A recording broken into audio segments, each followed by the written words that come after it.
It was 3:17 a.m. when I was startled awake by the vibration against my thigh. Molly. I pulled my phone out from under the blankets to find my wife of 10 years cuddled up next to me, apparently fast sleeping.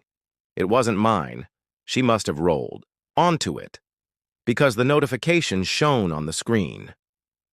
"I can't wait to see you tomorrow, sweetie. I miss you terribly, Zoko." It wasn't a message from her mother, sister, or any of her friends, but rather the casual closeness that enticed my heart and chilled my bones. My initial reaction was to wake her up and confront her immediately, but something stopped me. A chilly serenity descended upon me. The baby's kisses were an illicit whisper in the dark intended for someone else. I put her phone back on the nightstand and pretended to sleep while my heart pounded against my ribs because I needed to know more. Without thinking, I texted a response to ask what time I should expect you tomorrow. After what seemed like an eternity, her phone vibrated once more in a matter of seconds. Beside me, I sensed her stirring as she scrambled for the phone. The display bringing light to her face in the early morning. Somber through narrowed eyes, I observed her reading the message. The phone clattered onto the hardwood floor as her eyes widened and her breath caught. Her eyes darted to me as she bounded to her feet. She fumbled, scarcely able to speak, and I sat up, pretending to be sleepy. "What's wrong?" She didn't say anything too quickly. It was simply a horrible dream. The proof hit me like a physical blow to my suspicions that had been boiling beneath the surface for months as she scurried out of bed, grabbed her phone, and hurried into the bathroom, locking the door behind her. The quiet phone conversations, late work nights, and evasive justifications were all real. Molly was unfaithful to me. When the bathroom door finally clicked open, she came out pale and trembling, her eyes red-rimmed, and she didn't meet my gaze. "We need to talk," she said, her voice choked with emotion. I lay there staring at the ceiling, the world as I knew it rumbling around me. We had built life together, a home, a future, and now it was all tainted, poisoned by her betrayal. She tried to speak, but nothing came out of the quiet that was thick with implicit accusations and broken trust. "I think we do," I said in a chillingly calm voice. "Who is he?" she murmured. "David is a co-worker of mine. Over the course of the following torturous hour, everything fell into place. David, the new project manager, was a charming and charismatic person who usually seemed to be hanging around Molly a bit too much at company gatherings. I'll never forget the moment she said it. One simple sentence, so casual, yet so heavy, changed everything between us. We had been together for 2 years, and I thought we were happy. Sure, we had our ups and downs like any couple, but I believed what we had was real, something worth fighting for. That night, I realized I was the only one still fighting. It started as an ordinary evening. We were at her apartment, lounging on the couch, scrolling through Netflix, playfully arguing over what to watch. It was the kind of moment that was supposed to feel easy, comfortable. But then, her phone lit up, again and again. I wasn't the jealous type, but I wasn't blind either. I noticed the way she would smile at her screen, quickly lock her phone, and act like nothing had happened. I noticed how she had started turning her phone face down whenever we were together. I tried to ignore it at first, but that night, something inside me snapped. "Who keeps texting you?" I asked, my voice calm but firm. She sighed dramatically, rolling her eyes like I had just asked the dumbest question in the world. "Why do you care?" she shot back. "Because we're together," I said, keeping my tone steady. "And I feel like there's something you're not telling me." That's when she said it. She leaned back, crossed her arms, and with a smirk that sent a chill down my spine, she said, "There are plenty of men who want me." I just stared at her, waiting for her to take it back, to laugh and say she was joking. But she didn't.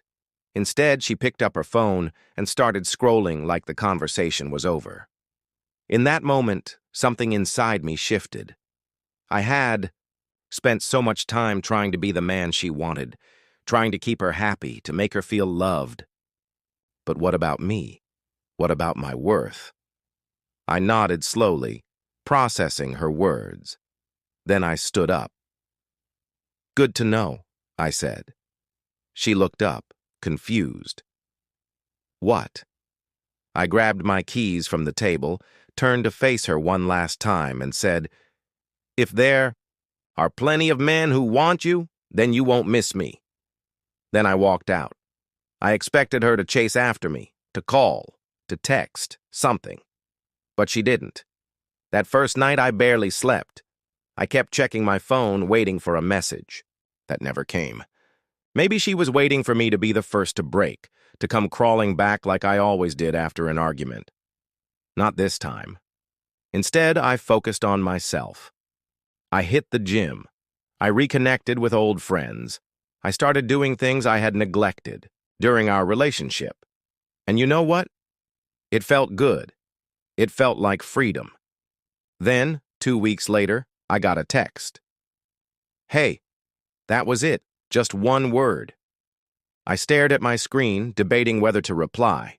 But then I remembered. She had made her choice, and I had made mine. I left it on read.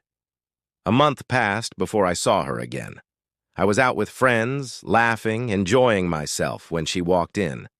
She looked different, tired, maybe even regretful. Our eyes met across the room, and for a moment, everything froze. It was like time rewound to the moment when everything fell apart. But now, there was a weight on her shoulders that hadn't been there before, a heaviness in her posture that told me she had realized something too. She hesitated, then made her way over. Slowly, like she wasn't sure she had the right to approach me. When she reached my table, she spoke softly, her voice almost shy. "Hey." I nodded in acknowledgement, but didn't say much. I wasn't angry. I wasn't hurt. I just didn't know what to say anymore, because she had already said everything that needed to be said. She looked down at her drink, fingers nervously tapping the glass. "I was wrong," she admitted. "I thought I had options, but they weren't real, not like what we had." I let her words sink in. There was a time when I would have given anything to hear her say that. A time when I would have done whatever it took to fix what was broken. But now? Now it didn't change a thing. The old me would have fallen for it. The old me would have taken her back with open arms and a heart full of hope.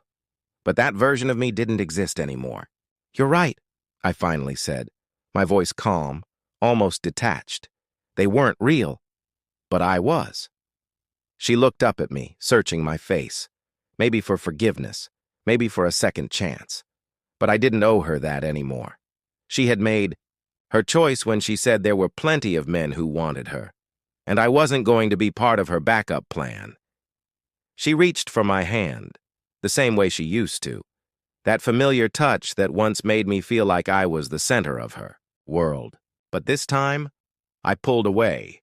Not out of anger, not out of bitterness, but because I had finally learned to value myself. "I hope you find what you're looking for," I said, offering her a small smile. Not a smile of longing or regret, a smile of understanding. Because sometimes, the hardest thing to do is walk away from someone who doesn't appreciate you. I turned back to my friends, picking up the conversation where we left off. But as I did, I felt something I hadn't felt in a long time. Peace. This wasn't about winning or losing. It was about knowing my worth, even when she didn't. As I walked away from her, I realized something. I wasn't bitter. I wasn't angry. I was just done. She thought she had options, and maybe she did. But so did I. And this time, I chose myself. Because the greatest freedom in the world is knowing you're enough, all on your own,